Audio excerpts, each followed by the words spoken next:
Decía que este es nuestro segundo ciclo de conferencias de la Academia de Humanidades, del Instituto de Psicología, de la Facultad de Psicología y Humanidades, de la Universidad San Sebastián. Tiene una vida corta y comenzamos hace un año y medio, diría, más o menos. Nuestro programa más visible es el Magíster de Estudios Humanísticos, que llevamos un año y medio prácticamente de realización de nuestra primera versión del Magíster de Estudios Humanísticos, que termina a finales de este año, 2022, comienzo del 2023. Y este ciclo de conferencias que estamos instaurando tiene la intención, digamos, coincidente con la intención de la Academia entera, de generar lo que hemos llamado un espacio de diálogo culto, que proyecta una mirada sobre el conjunto de la cultura y del ser humano y del arte en perspectiva humanista. Y por perspectiva humanista nosotros entendemos una mirada, una intención de unificar la multiplicidad de realidades a las cuales nosotros accedemos desde el conocimiento del ser humano y orientar ese conocimiento y esa síntesis hacia el bien del ser humano, hacia su promoción. Así entendemos nosotros las humanidades, no como una disciplina especial que se llama humanidades, porque no parece existir una disciplina especial que se llama así, humanidades, sino más bien, como digo,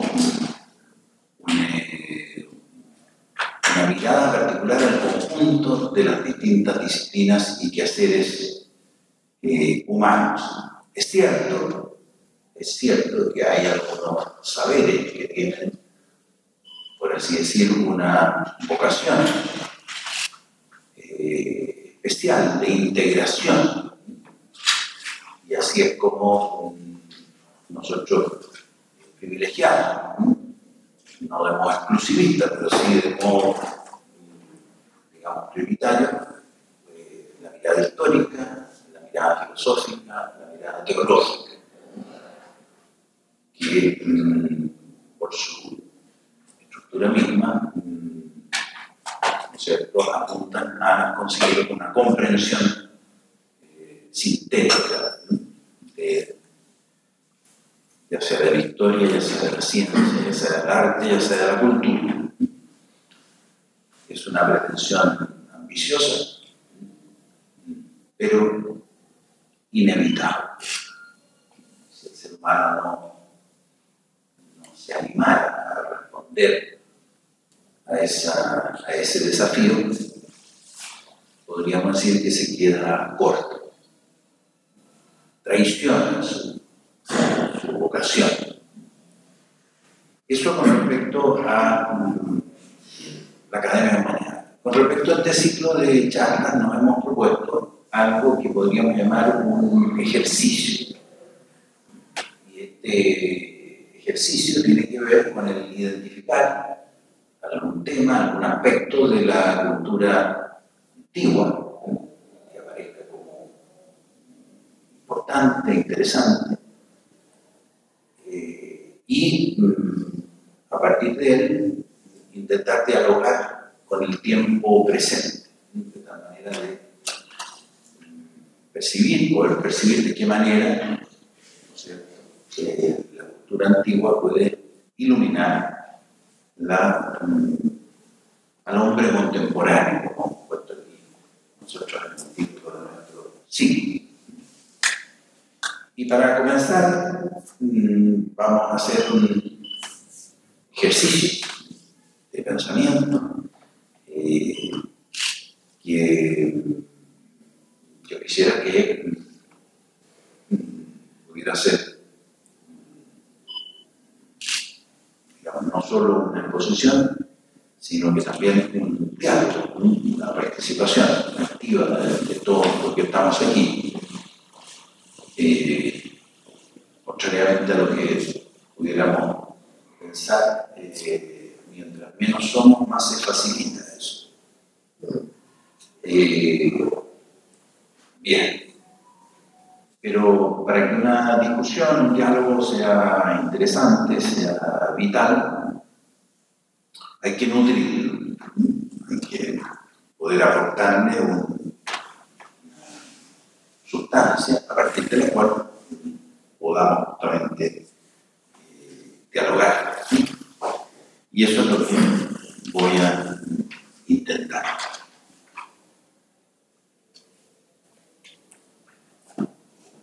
Vamos caminando por una pradera emboscada y de pronto nos sorprende un ruido, como de un aleteo o de un arrancar fugaz. ¿Qué fue? Nos preguntamos. ¿Un ave? ¿Un zorro? ¿Una persona? Parece que fue un zorro, pero no puede ser. Por aquí no anda ese tipo de animales. Percibimos algo que nos deja intrigados y llevamos a cabo un esfuerzo que nos permite o no salir de la ignorancia o de la ambigüedad.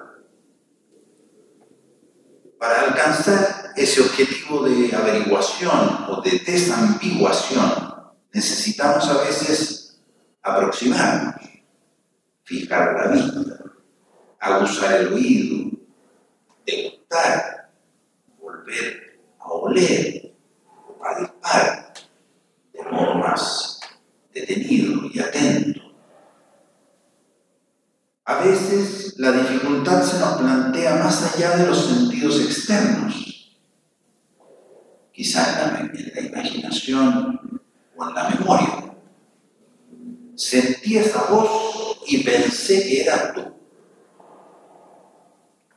O ante una situación que nos parece familiar, podemos decir, ¿acaso la viví anteriormente o la soñé? Estos ejemplos banales y otros muchos que podríamos evocar ilustran un esfuerzo que cotidianamente realizamos de modo consciente o inconsciente. Es de suponer que estas experiencias las vivió el ser humano desde los tiempos más remotos. ¿Es un mamut o no es un mamut? Y es de esperar que estas experiencias nos acompañarán todo el tiempo que los seres humanos vivamos sobre esta tierra. Pero una cosa es vivir una experiencia y otra cosa es tomar esa experiencia como objeto de reflexión. La reflexión consciente, explícita y metódica acerca de nuestras posibilidades de conocer, de los medios con que contamos para ello, de las posibilidades de errar y de acertar, y de las maneras que tenemos de corregir y de verificar, es claramente de aparición bastante tardía en la historia de la humanidad. Todo indica que este trabajo sistemático se inicia hace aproximadamente 2500 años con el desarrollo progresivo del pensamiento reflexivo en Grecia, que no ha dejado de progresar hasta nuestros días.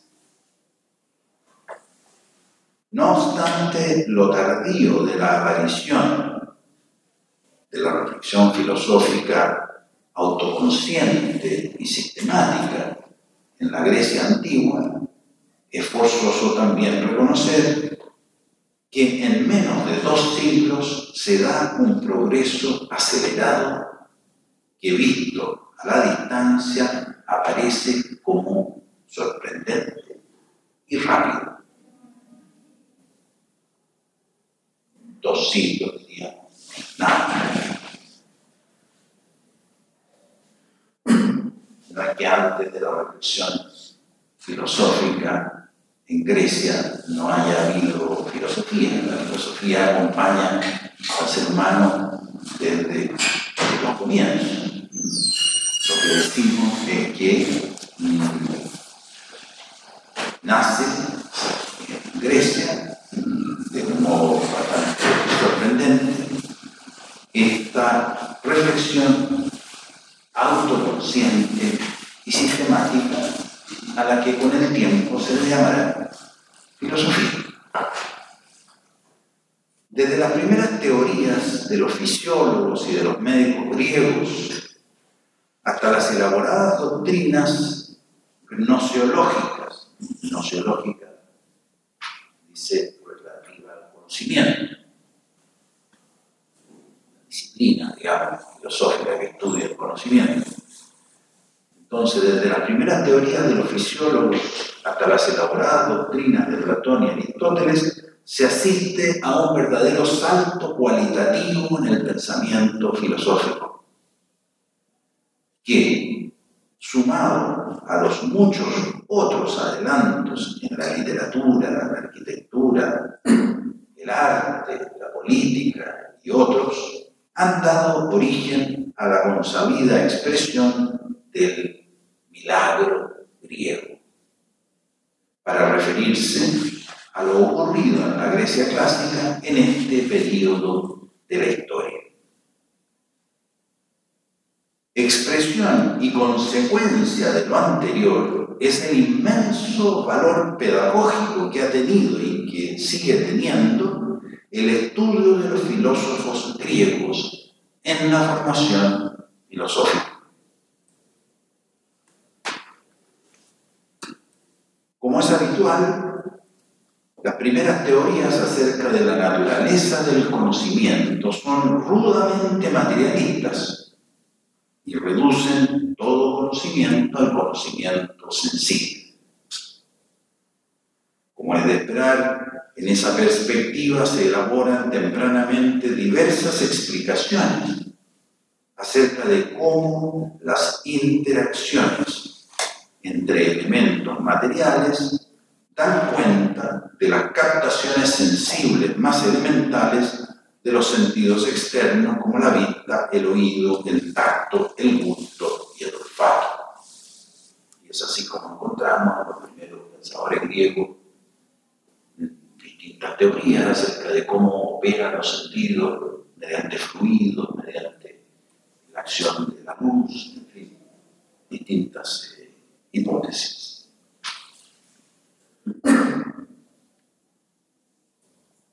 De modo progresivo y sin desconocer el valor científico de estas primeras explicaciones fisiológicas, los naturalistas y los filósofos griegos comienzan a descubrir la naturaleza original del conocer, irreductible a consideraciones de orden puramente material. Es justamente esta imposibilidad de poder expresar aquello de más original y propio del conocer lo que impulsa a la utilización de analogías para intentar comprender el conocimiento. Analogías que de hecho usamos nosotros cotidianamente, como aquellas, por ejemplo, de aprender o captar. Cuando uno conoce, dice, lo tengo. O la iluminación. Le iluminó la ampolleta. O lo veo claramente. O la analogía de la similar, en la cual comparamos de alguna manera la nutrición con el conocimiento, en la cual lo comido, aquello de lo cual nos alimentamos, es hecho sí mismo en el organismo, es asimilado, es hecho igual a sí mismo.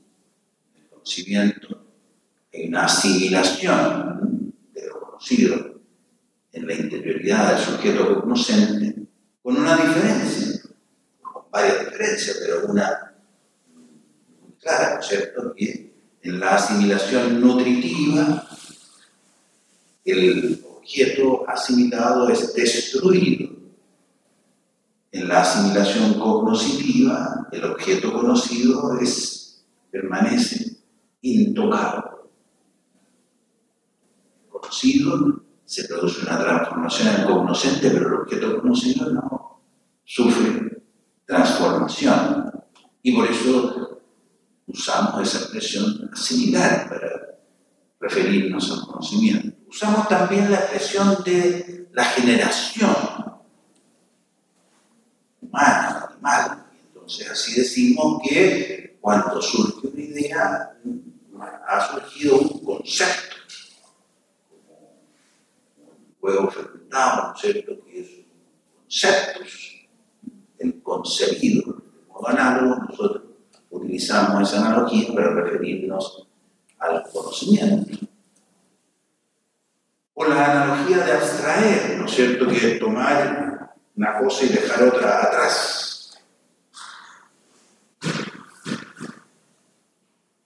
Muy relacionado con lo anterior surge en la Grecia antigua el que es, a mi modo de ver, el más trascendente de los descubrimientos filosóficos de ese periodo, y que es la distinción entre el orden del conocimiento sensible y el orden del conocimiento intelectual. No solo la distinción, sino también la íntima relación entre ambos en nuestra experiencia cognoscitiva. Esta distinción está ya latente en las experiencias que mencionamos al inicio de estas consideraciones. Recordemos, ¿qué fue ese ruido? ¿Un zorro, un pájaro o una persona?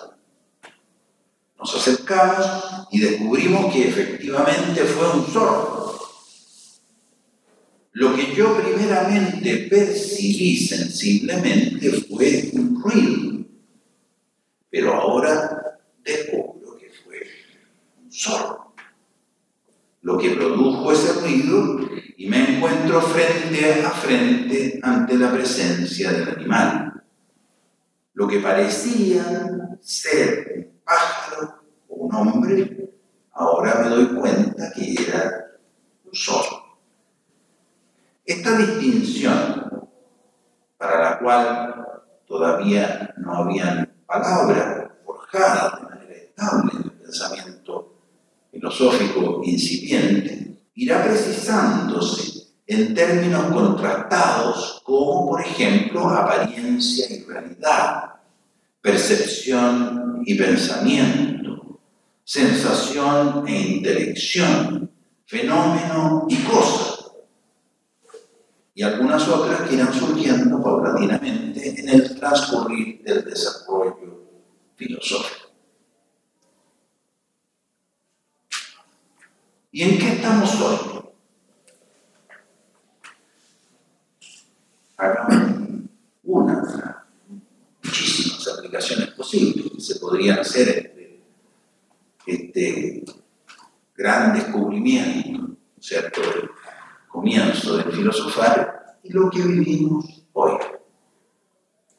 Se dice que el progreso de la cultura es ascendente, pero a la vez accidentado y discontinuo, sea esto en el orden del pensamiento, del arte, de la religión, de la política y tantos otros. Alguno ha dicho que las sociedades no soportan largos periodos de tensión.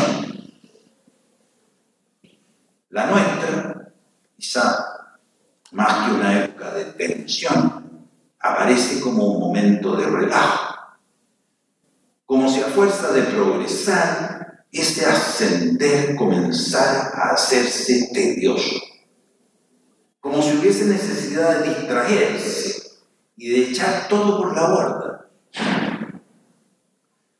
Se ha dicho también que estos momentos que algunos visualizan como de relajo o de decadencia son tiempos que también a posteriori se revelan fecundos, como si los cuestionamientos tan radicales terminaran por generar renovaciones tanto o más radicales que estos cuestionamientos. Pareciese que el dirimir en cada época entre la decadencia y la renovación tuviese que ver más con un tema de óptica. El que quiera fijarse en la decadencia la va a ver, y el que quiera atender a los elementos de renovación los va a encontrar. La renovación implica ciertamente una mirada hacia el pasado, pero más que una fijación retrógrada, requiere de la existencia de una memoria, de lo que pudiésemos llamar una memoria viva, una memoria que se ha incorporado de tal manera en la sustancia del sujeto que se ha transmutado en el presente. Hace muy poco decía un hombre sabio: una memoria fuerte garantiza un futuro seguro. Si queremos renovar positivamente, necesitamos recordar que, como dice la palabra, traer al corazón de nuevo es situar, ¿no es cierto?, de nuevo algo pasado en el corazón. Necesitamos, en definitiva, memoria viva. Se nos dice hoy que el conocimiento es información, que la información se produce, se incrementa, se almacena, se transmite, se reproduce, se compra y se vende. El conocimiento no es información. Podríamos decir que en los libros de una biblioteca hay mucha información. Es posible. Pero lo que hay almacenado en los anaqueles de una biblioteca no es conocimiento. El conocimiento solo existe en un sujeto que conoce, y los libros no conocen. Se nos dirá entonces que lo que hay en una biblioteca es un conocimiento potencial, conocimiento en potencia. Pero eso tampoco es así, porque donde existe conocimiento en potencia es en el mismo lugar que donde existe conocimiento en acto. ¿Y dónde existe conocimiento en acto? En una mente. Es la mente del ignorante la que está en potencia de saber. Muchos hoy en día parecen querer mantener su mente en estado virginal. La mente actualiza su capacidad de conocer cuando conoce. Es ahí cuando y donde el conocimiento pasa de la potencia al acto. El conocimiento exige entonces un sujeto cognoscente.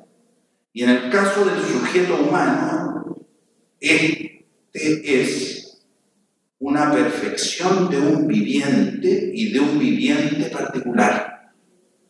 El conocimiento es la perfección de un viviente y de un viviente cognoscitivo.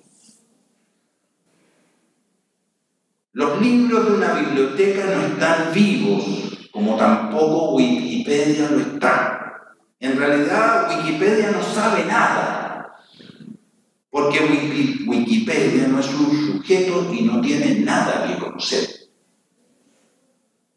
Pero entonces, ¿qué es lo que hay en los libros de una biblioteca o en la memoria de Wikipedia?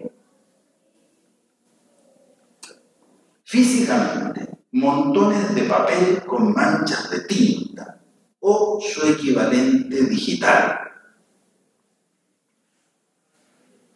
Pero esas manchas de tinta son signos generados por una persona inteligente para que otra persona inteligente los pueda descifrar.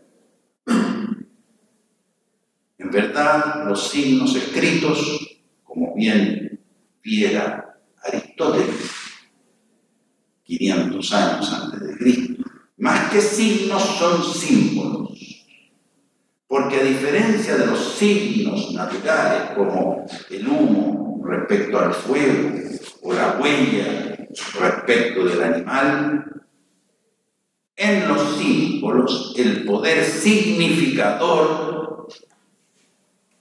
descansa en una convención. La palabra entonces significa lo que significa al interior de una convención tácita, que es la lengua. Y la lengua es el modo como se comunican seres inteligentes que son a la vez animales. Eso es lo que posibilita que los signos naturales que emiten los animales no inteligentes puedan transformarse en símbolos por animales inteligentes en virtud de una convención. Es así como las fonaciones animales se transmutan en palabras. Y las palabras a su vez son símbolos de ideas que están en la mente. Pero como las ideas que surgen naturalmente en la mente de los seres inteligentes que conocen, las ideas no tienen lengua propia como las palabras. Y es por eso que la misma idea puede ser expresada en muchas lenguas.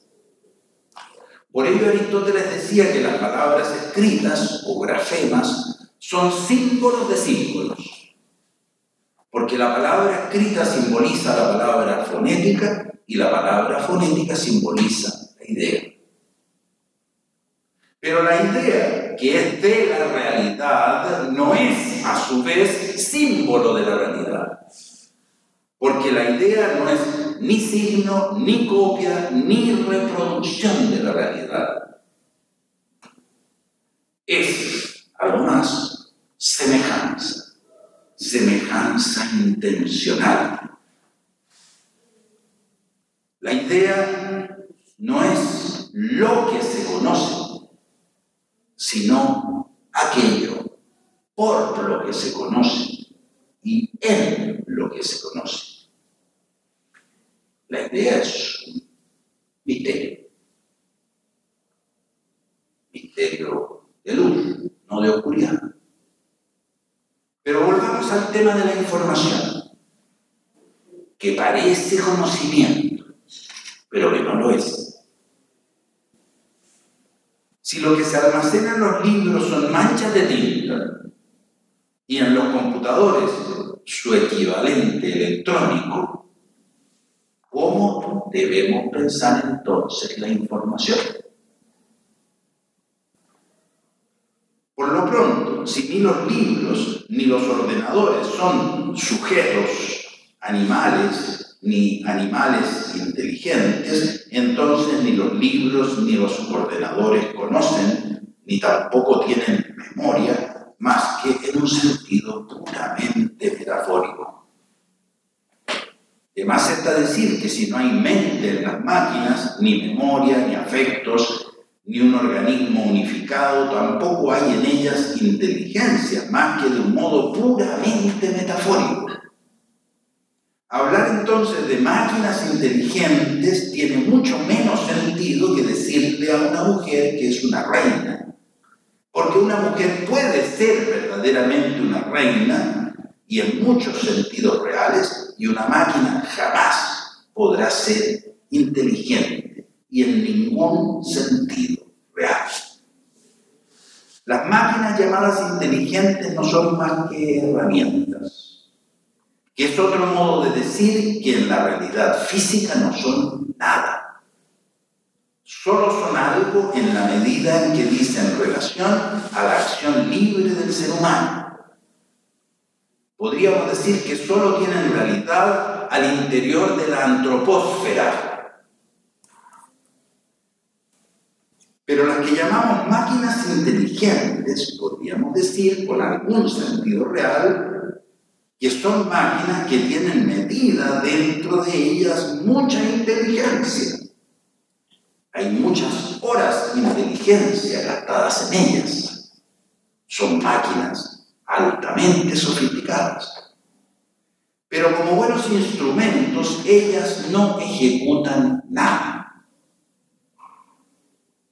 Son los que diseñan, producen y usan los instrumentos los que realizan acciones de modo instrumental.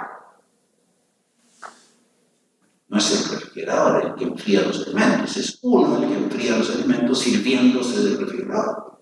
El refrigerador, como diría el chino Río, no está ni ahí con enfriar los alimentos.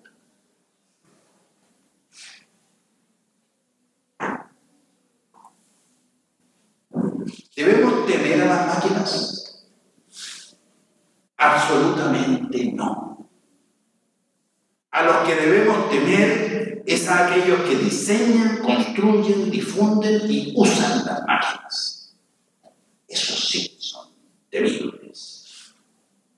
Toda acción de una máquina es la acción de un ser humano ejecutada de modo instrumental. Y lo que haga la máquina, que en realidad ya hemos dicho no hace nada, lo hace él. Aunque ni siquiera sepa él lo que va a resultar de la activación de su máquina. La máquina tampoco sabe, nadie sabe lo que dice. Y si él sabe que no sabe, entonces asume una responsabilidad. Toda acción maquinal es responsabilidad del que diseña, construye, distribuye o usa la máquina con libertad, ya sea de modo responsable o irresponsable.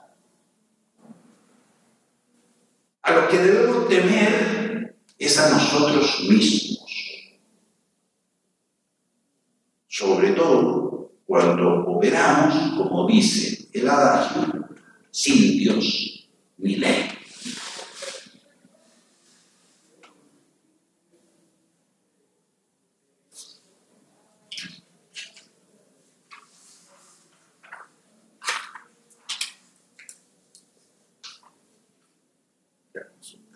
Sí. Ya me asustaba.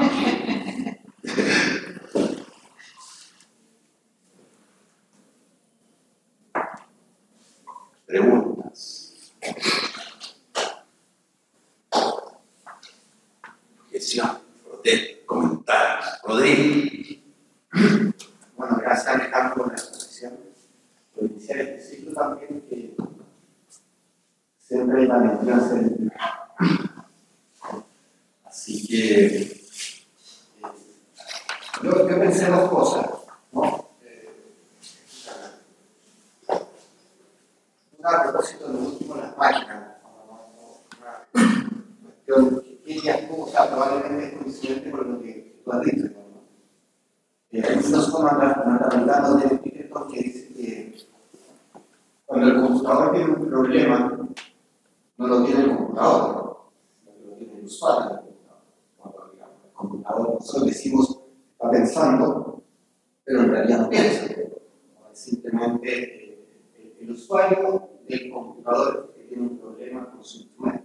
Como esto lo dice en relación con que la inteligencia consiste, entre otras cosas, en resolver problemas. Entonces, en esa medida, me parece que es coincidente un poco con lo que tú has dicho, digamos, ahora, ¿no? En la última parte de tu exposición. Pero también, yo te quería preguntar si tú estarías de acuerdo con una observación. Algo mencionaste la idea. Hay un discípulo de Luis Felder que tiene un libro muy interesante sobre la educación que se llama Huida del escepticismo. En ese libro él dice, dice que el propósito de la inteligencia no es tener una idea sobre la realidad, sino que es la realidad. Una idea falsa sobre la realidad no existe. Entonces, no sé qué te parecen un poco ambas cuestiones. Me parece que se insertan dentro de sus parte. No, tiene un comentario más que una. No, me parece pertinente.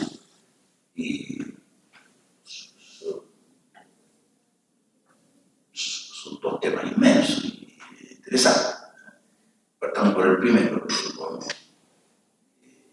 de cortical. Suelo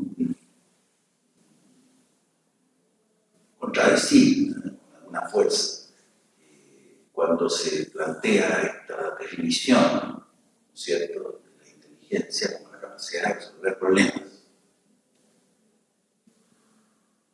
Y suelo también decir que los ratones resuelven problemas y que al reducir la inteligencia, la capacidad de resolver problemas, de alguna manera se reduce al ser humano a la calidad de un super ratón. Resolver problemas chicos, resolver problemas grandes, pero en el fondo no hay mayor distinción entre el ratón y nosotros. Esa sería una manera de responder. Pero creo que tiene otra... Sí. O sea, él dice parte de la inteligencia consciente, no la reduce solo a eso. Claro, porque mirado desde otra perspectiva, uno podría decir que el único ser que sea problema es el ser humano. Y eso exige de alguna manera comenzar a distinguir entre lo que puede ser una dificultad o un obstáculo a vencer o a superar en la consecución de un fin presente, como ocurre casi mayoritariamente en la vida animal, a, digamos, plantearse una cuestión en la cual yo estoy comprometido ahí. Yo tengo un problema, porque el cauce de mi vida, ¿cierto?, tiene que poder desplegarse por algún lado y no es banal o superficial del modo como ese cauce se orienta. En ese sentido, efectivamente, solo el ser humano tiene el problema. Entonces, me parece muy bien visto esto de que efectivamente cuando el computador no funciona es uno el que tiene el problema y no el computador. Y lo que se ve entorpecido, ¿no es cierto?, es aquella fracción del pensamiento, de la intención que yo tenía y que yo esperaba resolver con el funcionamiento de una máquina que hoy no funciona. O funciona lentamente.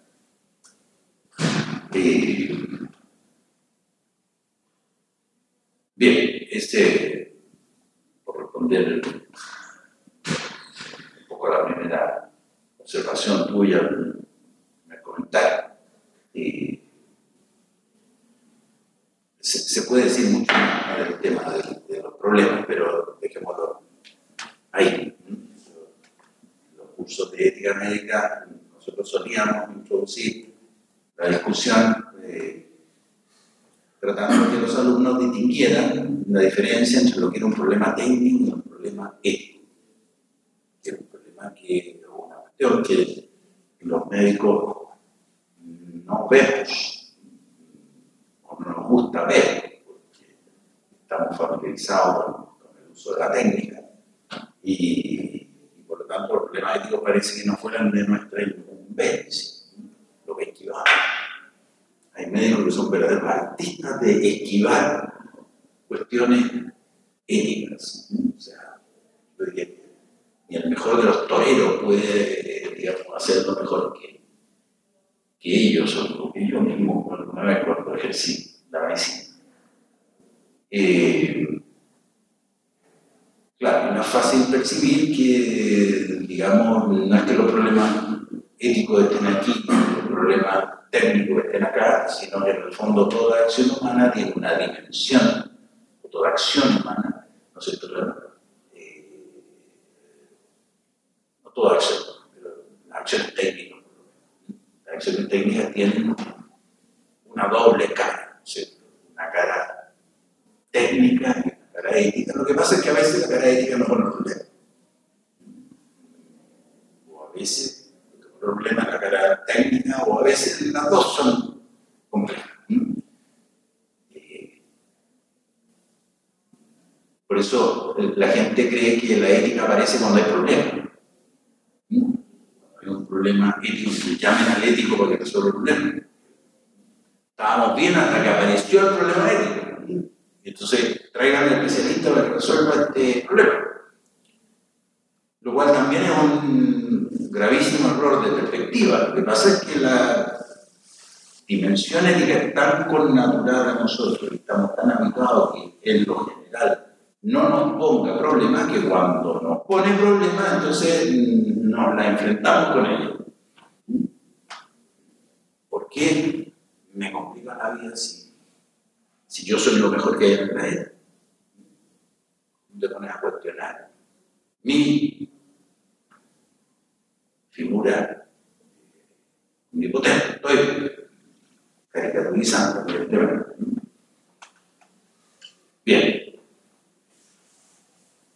Y lo segundo, con el respecto de la idea, evidentemente, ¿no es cierto?, hay un quiebre rotundo, capital, entre la visión realista y la visión idealista, ¿no es cierto?, que cobró y sigue cobrando una tremenda actualidad desde el comienzo del idealismo en la época moderna, primero con Descartes, aunque se discute si Descartes era verdaderamente un idealista o el último precursor del idealismo, ¿no es cierto? Después sigue con Kant, que también hay algunos que quieren salvar el carácter del realismo kantiano, y después ya con otros idealistas más puros, si se puede llamar así, como Hegel, Brunsch, siglo XX, en fin, tantos otros.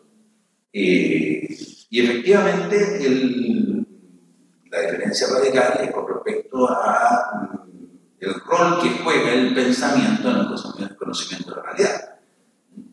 Y es que, digamos, lo que a nosotros,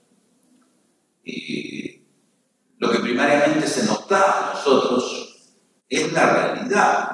El perro, el gato, el frío, el calor, el ruido, lo que nos rodea y nos interpela, primariamente en el sentido más básico, en orden a sobrevivir, y por lo tanto, no solo constatamos la presencia de estímulos y de realidades que nos rodean, sino que además inmediatamente tratamos de percibir el carácter benéfico o el carácter dañino de esa realidad que nos rodea. No es que ahí se detenga nuestra exploración, pero es lo primero. Si vamos a pasar la conferencia y hay un boche en la entrada y hay gente amenazante y todo eso, bueno, porque no están dadas las condiciones para empezar a buscar cosas más complejas. Entonces, el tema es que la experiencia muestra que nuestra relación con el pensamiento, con nuestro pensar y con las cosas que ocurren en nuestra mente a propósito del conocimiento es algo que viene tardíamente en la historia, ya sea del sujeto individual, del niño, o ya sea en la historia de la humanidad.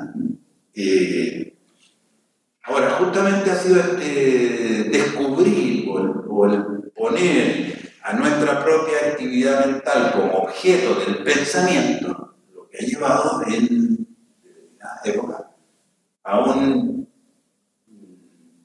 una exageración, ¿no es cierto?, del valor del pensamiento por relación al conocimiento de la realidad, que supondría que nosotros primero tendríamos que conocer, es decir, nuestro propio conocimiento, y después, una vez que estemos seguros de que podemos conocer, entonces podríamos empezar a conocer las cosas. Lo cual es imposible, es absolutamente imposible e irreal, porque nosotros primero conocemos la realidad y conocemos el pensamiento como parte de esa realidad. Conocemos la idea como parte de esa realidad. Y conocemos que las ideas son parte del conocimiento de nuestra realidad y conocemos que nosotros no conocemos las ideas, sino que con las ideas conocemos la realidad. Ese es, en principio, el orden normal. Pero claro, el derrotero del pensamiento humano tiene muchos escollos y hay circunstancias en las cuales, de alguna manera, la autorreflexión acerca del pensamiento adquiere una consistencia tal que pareciera ser que, ya sea que nosotros vivimos al interior de nuestro pensamiento, que todo el resto es simplemente creación de nuestra mente, o en realidad prácticamente no podemos decir nada. Porque esta tarea de autocrítica del pensamiento puede llegar a tal profundidad y a tal dramatismo que descubra que en realidad, por esa vía de crítica, no podemos pensar nada. Entonces, nos encontramos en una situación de crisis total, que no es raro encontrarla hoy en día, ¿no? Porque justamente pareciera ser que nuestra cultura, y por eso el énfasis que yo di en esta pequeña charla, ha estado dado en este desarrollo de lo que se llama el pensamiento crítico, que supone una cierta división entre los ingenuos y los críticos. El ingenuo cree que las cosas son reales, que hay una realidad, que existe el amor, que existe la belleza, que existe la justicia. Pero eso lo cree porque es un ingenuo, porque no se ha preguntado sobre las cosas. Yo no digo que pueda haber una parte de ingenuidad. Hay mucha gente que cree ingenuamente en las cosas. Pero salir de la ingenuidad pareciera ser, en esta tendencia muy característica del pensamiento moderno a partir del siglo XVI y XVII, ¿no es cierto? Salir de la ingenuidad, salir del error, salir de la imaginación, de la superstición, del animismo, significaría inevitablemente, ¿no es cierto?, generar un movimiento crítico, un pensamiento crítico. Entonces, parece que uno tendría que entrenarse, ¿no es cierto?, a descubrir las mil y una posibilidades de equivocarse que uno tiene, y en realidad uno tendría que, antes de conocer cualquier cosa, prácticamente como que dar un examen de acreditación de que uno puede animarse a pensar antes de pensar cualquier cosa. No, eso no se puede pensar, no, eso es discutible, no, pero eso es dudoso, no, pero hay gente que dice que no, pero no se trata de que no se pueda discutir, que no se pueda dudar, que no se pueda cuestionar, pero, digamos, el pensamiento crítico en su lógica extrema conduce inevitablemente a la parálisis. Desde la parálisis se frena. En fin, eso es lo que se me ocurre a pensar a propósito de tu provocación. Parece que este micrófono se puede usar de tal modo que lo tenga aquí y se puede más cómodo. O sea, que quiere... Bien.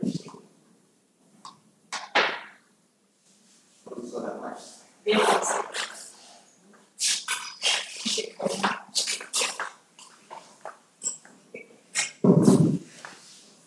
Hola, buenas tardes, profesor. Como siempre, un gusto. Son dos preguntas lo mismo, muy relacionadas y muy contemporáneas. Efectivamente, el tema de la inteligencia artificial siempre nos va a repetir la pregunta de qué es la inteligencia, y por ende, todo avance científico al final es un avance antropológico, es decir, reaviva la pregunta de la antropología, o sea, cualquiera. Al final de cuentas, usamos muchos conceptos que no podemos definir. Usamos la idea de inteligencia artificial, pero en última instancia no sabemos bien qué es la inteligencia.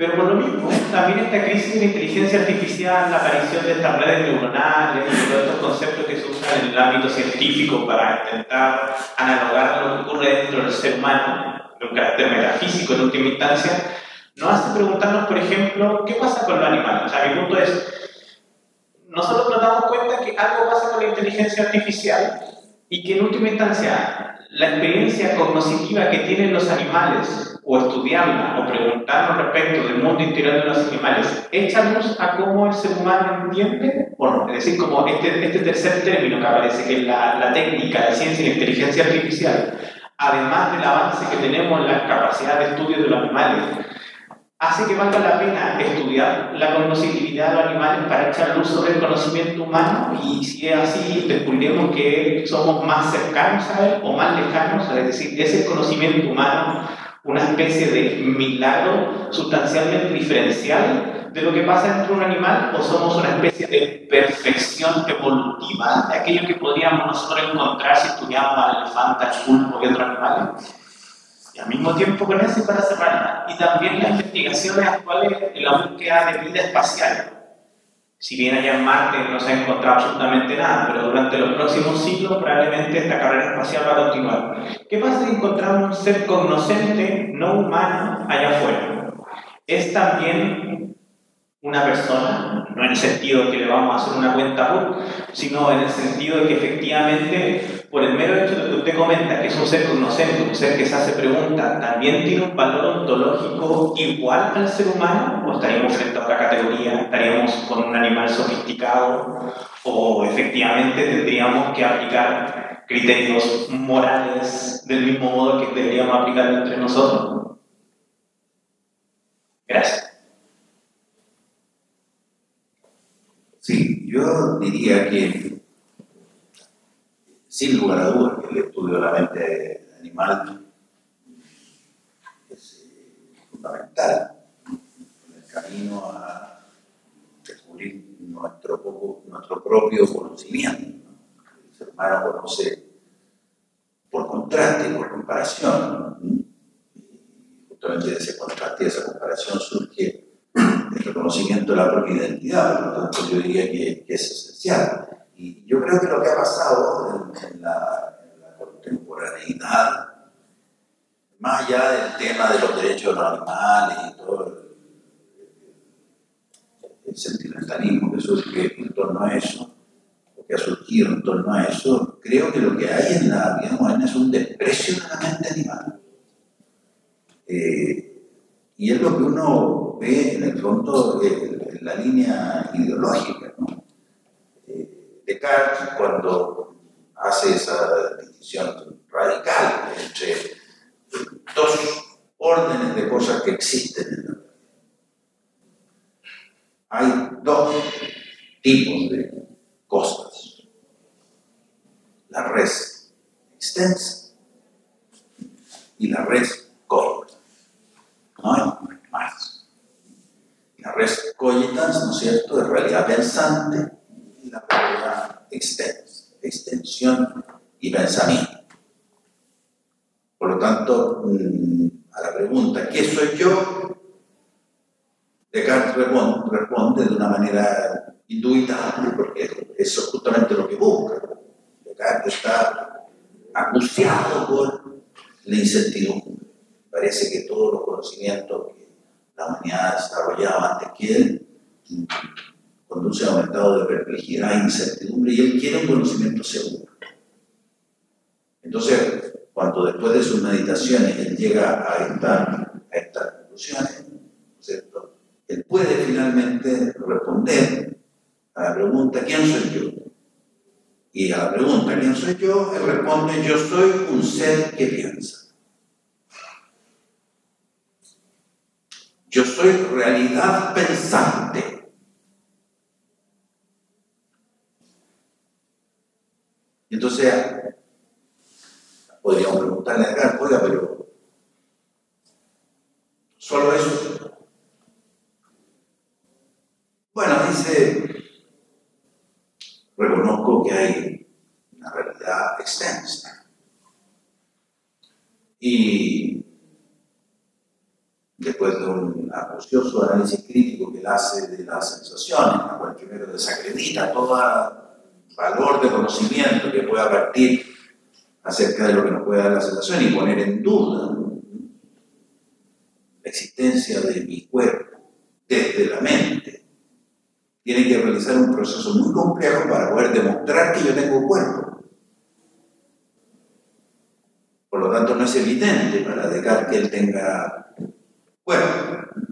Y tiene que explicar además cómo se une la sustancia pensante con el cuerpo, cosa muy compleja, porque justamente no hay forma de mezclar lo inmaterial con lo material. Son dos universos distintos, en eso Descartes tiene razón. Por lo tanto, si yo concibo la realidad del ser humano así, como un ser pensante que tiene un cuerpo unido, tengo que explicar de qué modo está unido el cuerpo. De ahí viene la famosa teoría de la glándula pineal y esa cosa tan alambicada y rara de Descartes. Pero los animales le preguntan, que parece que no pueden responder igual que usted, cuando les preguntan, ¿y ustedes quiénes son? Descartes tiene una respuesta que es brutal. Brutal. Porque él dice, los animales son máquinas. Res extensa sin alma. Entonces, ¿qué interés hay en estudiar la mente animal? Si la mente animal es una especie de absurdo. Los animales no tienen mente, los animales son máquinas. Entonces, ha habido un absoluto desconocimiento de aquello en que consiste lo propio del animal, y de alguna manera, entonces, la mente del animal se ha traspasado al ser humano. Entonces, hemos estudiado al ser humano como si fuera un animal. De hecho, las teorías pedagógicas en boga son teorías del entrenamiento animal. Skinner, el evolucionismo de Piaget, conciben de alguna manera el aprendizaje humano como si fuera el entrenamiento del animal. Entonces, lo que ha habido en la humanidad es una confusión atroz, en la que primero se le ha quitado al animal toda posibilidad, inclusive de realización de la vida. O sea, el animal ya no es un viviente en el pensamiento mecanicista, en el pensamiento que ha derivado finalmente en el transhumanismo, en el poshumanismo. A mí me tocó ver en Roma, en un congreso internacional, a un japonés famosísimo en el mundo de la tecnología que creó un robot. Inclusive lo llevó a la televisión y era una copia de él, y el periodista no sabía quién era el robot y quién era él. Y entonces, con eso generó una perplejidad inmensa. Y este hombre tenía un desprecio total por el cuerpo humano, porque en el fondo, como soporte de los sistemas de conocimiento que él había desarrollado, era lo peor que se había inventado.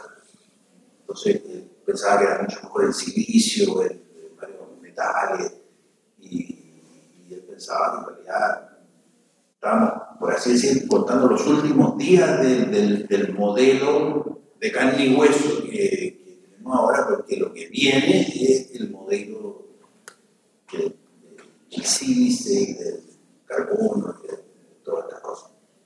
Entonces, yo creo que efectivamente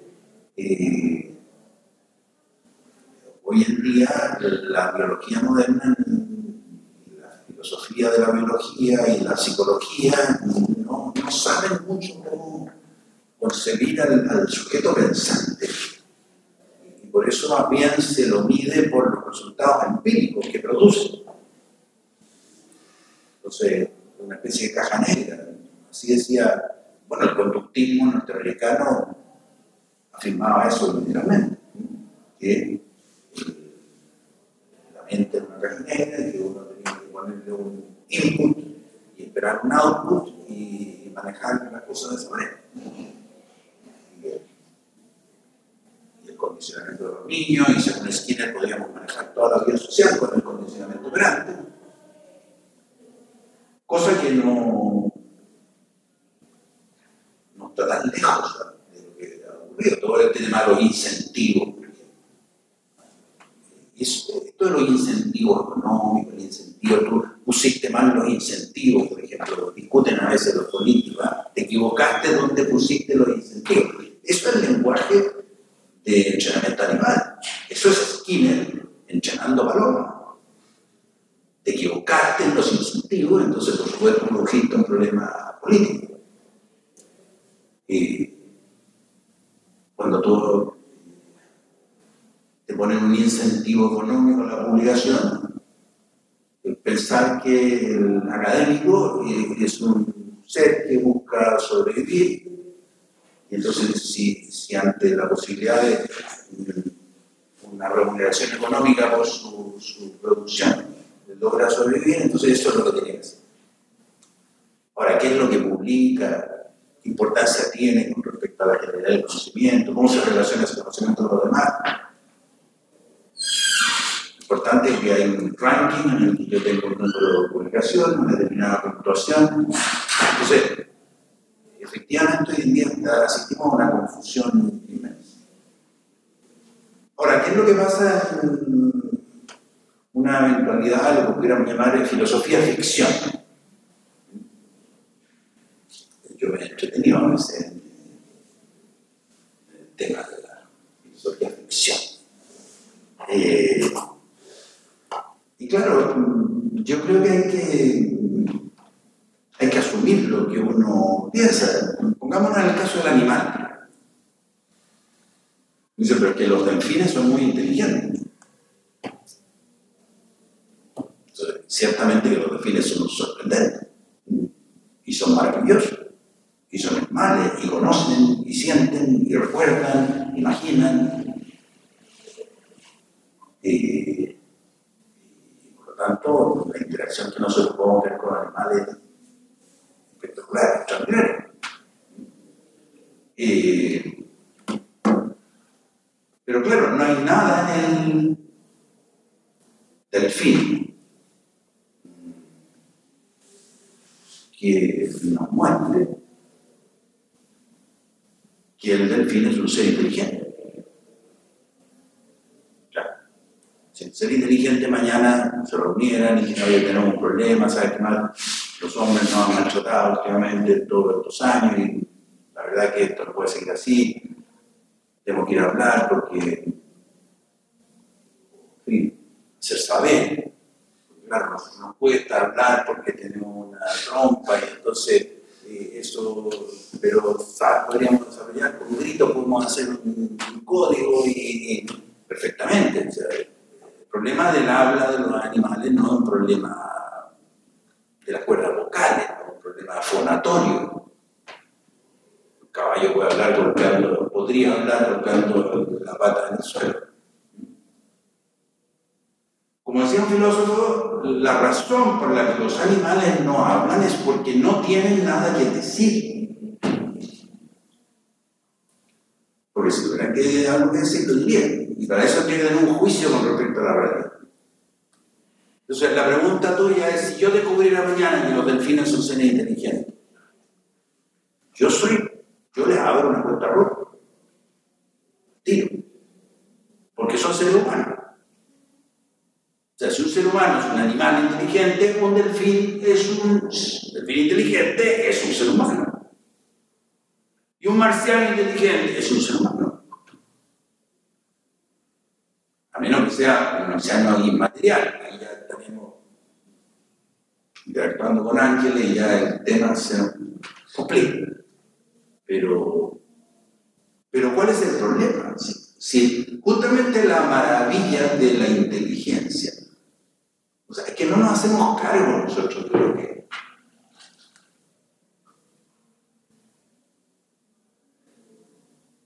la inteligencia permite en los seres humanos que nos podamos comunicar.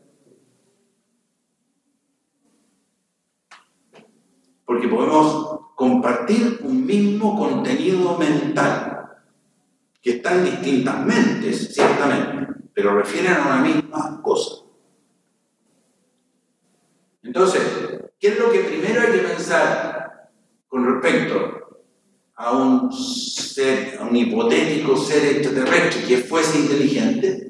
Lo primero que habría que pensar es que con él nos podemos comunicar. Obvio. Comuniquemos.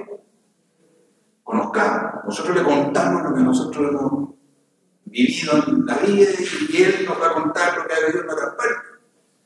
Y expandiremos la humanidad. Físicamente son distintos, un poco raros, bueno, nos acostumbraremos.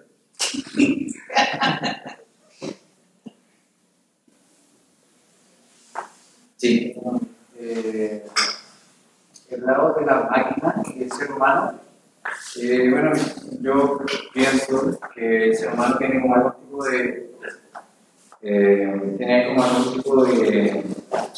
de problema al darle como un concepto a qué es una máquina. Por ejemplo, el ser humano busca equipararse a una máquina. Porque si mientras es más humano, o sea, por ejemplo, lo de la inteligencia artificial tiene que parecer más al humano, pero no de un sentido claro. O sea, tiene que producir como de un sentido más materialista, más que tener claro qué es ser humano. O sea, como no se entiende muy bien, lo que hace el humano con la máquina, porque el mismo humano que hace los conceptos, por ejemplo, las armas o la creación de la bomba nuclear, le da como o sea, los creadores de la bomba nuclear, ellos no querían, no sé, ir a tirarla a Japón, por ejemplo. Entonces, no sé, o sea, encuentro que no se tiene muy claro el concepto de ser humano y nosotros mismos queremos como volver a crear otro ser humano. O sea, siento que esa es como la voluntad que tiene el hombre moderno, como en entenderse a sí mismo, pero de una forma como muy abstracta. Ese sería como mi pensamiento. No sé qué piensa eso. Igual, en estos tiempos se tiene como ver con una concepción muy materialista de como la capacidad de uno, que tiene que ver claramente con los resultados materiales, no necesariamente con habilidades o aportes que van más allá de lo físico. Entonces, es cierto que eso mismo se aplica a la máquina y que nosotros estamos comparados con los resultados, igual que la máquina. Entonces, siento que bueno, es un declive a mí pensar que, no sé, tampoco le veo como un fin muy cruel. Pero también la pregunta es que cómo uno puede ya como ir como promoviendo la contraparte de eso. O sea, ya no medirse en temas materialistas o de resultados así empíricos, sino que más trascendente es como realmente ser humano, porque realmente eso sería como interesante. Sí, hay muchas cosas interesantes que tú dices o que yo creo entender.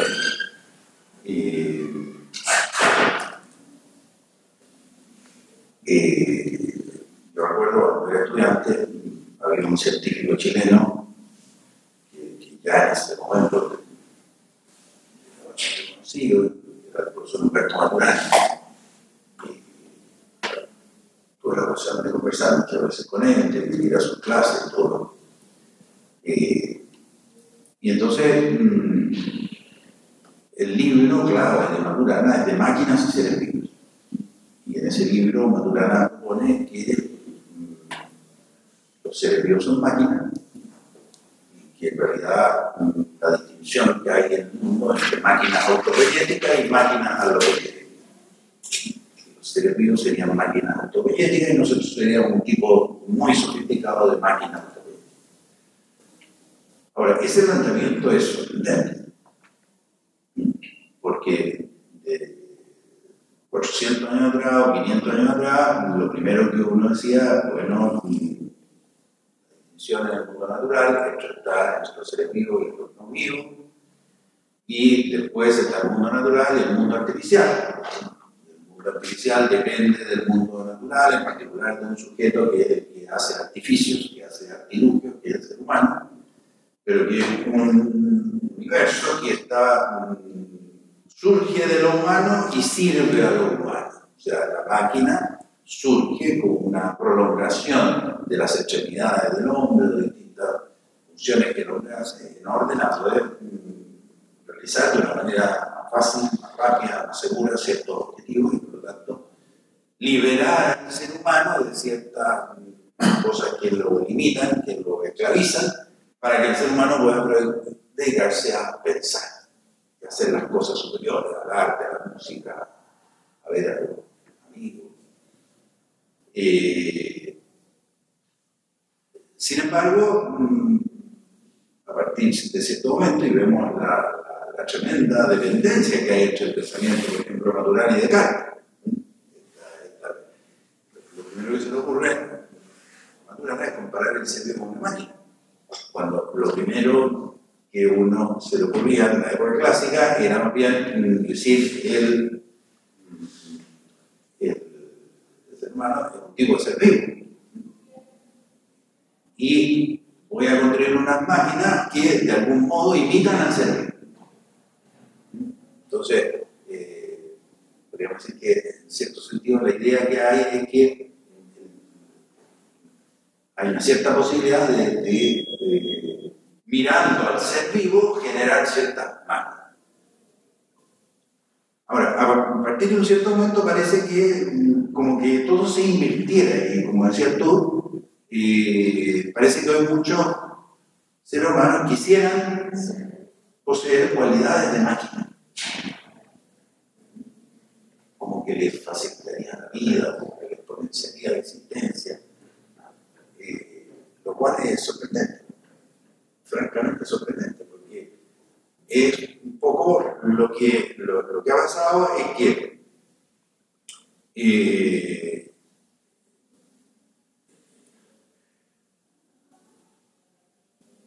digamos, cuando el ser humano actúa, sobre todo actúa en el universo físico que lo rodea, tiene que superar distancias, tiene que superar oposiciones. Y eso lo utiliza, ¿no es cierto? O eso lo logra sirviéndose de cosas que están en su entorno, como medios para alcanzar fines. Ahora, ¿cómo se escogen los medios para alcanzar los fines? En función de su eficiencia. La vara de medida de la bondad de un medio tiene que ver con la facilidad que nos proporciona con respecto a hacer una acción en comparación con lo que era anteriormente, la rapidez con lo que lo puedo hacer y la seguridad, es decir, yo puedo alcanzar el fin de manera mucho más segura utilizando el instrumento que no utilizando. De tal manera que a medida que comienzan a desarrollarse las máquinas, comienza a aparecer esta suerte de afán o necesidad de encontrar máquinas cada vez mejores. No siempre fue así, no siempre fue así. Los romanos hacían acueductos y hacían distintos modelos de acueductos hasta que llegaron a lo que ellos consideraron que era el acueducto perfecto. Y ahí pararon. Y ahí repitieron el acueducto, obviamente adaptándose a las circunstancias geográficas, a las necesidades de la ciudad, al número de personas, pero era el mismo acueducto que en esencia había alcanzado una perfección. Pero no, el mundo moderno, de alguna forma, se ha interiorizado de tal manera el tema de la eficiencia de los medios que ya ni siquiera,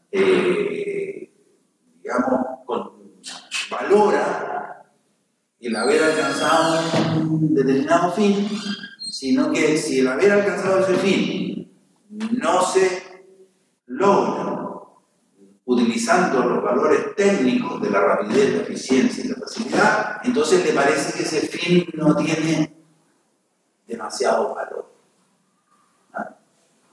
Y un poco, ustedes habrán escuchado ese cuento del hombre que está en la playa pescando, y entonces llega un norteamericano que anda de viaje y le dice: ¿tú qué haces? Le dice: bueno, yo estoy pescando.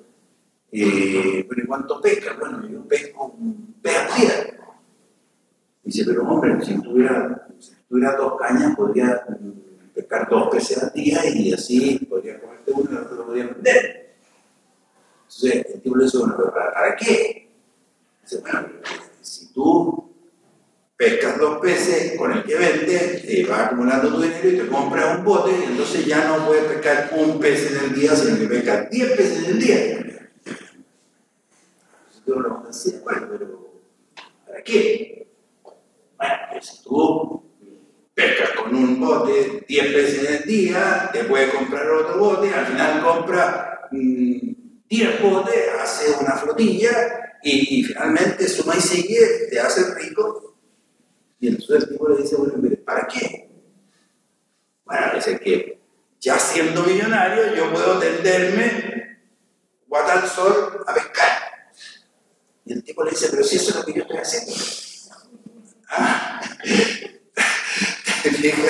Entonces, lo que ocurre, mucha gente hoy en día, es que de alguna forma la lógica de la técnica se ha interiorizado, se ha hecho parte, por así, de nuestro ser, de tal manera que si nosotros no operamos de ese modo, pareciera que somos infelices. Y entonces ya no importa ni siquiera mucho en función de qué lo estamos haciendo.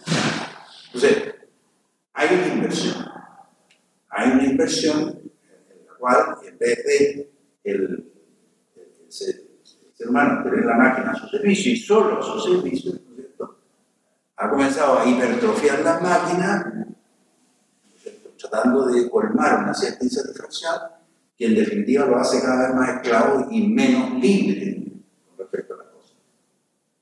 Entonces, eso es problemático.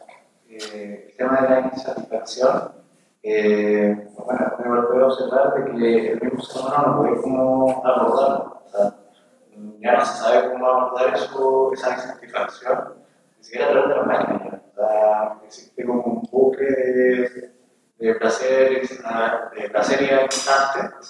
que, bueno, se consume enseguida. Y yo encuentro que eso es súper difícil dar a entender de que hay otra forma de hacer las cosas más difíciles, más costosas, pero nada, se impone los resultados instantáneos y uno no puede como dar a demostrar que eso no es tan bueno como parece. Mira, lo interesante que tienen estas charlas es que generan una insatisfacción. Y entonces el tema de la insatisfacción ciertamente que es un tema crucial. Y espero que de alguna manera en las próximas sesiones que tengamos podamos ir abordando ese tema tan central, que es el tema de la insatisfacción. La próxima es felicidad. Bueno.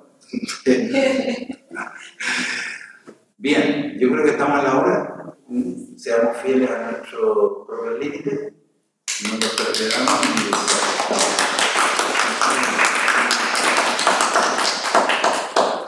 Se sigue conversando ya, ¿no? sí, por supuesto, por supuesto. Pero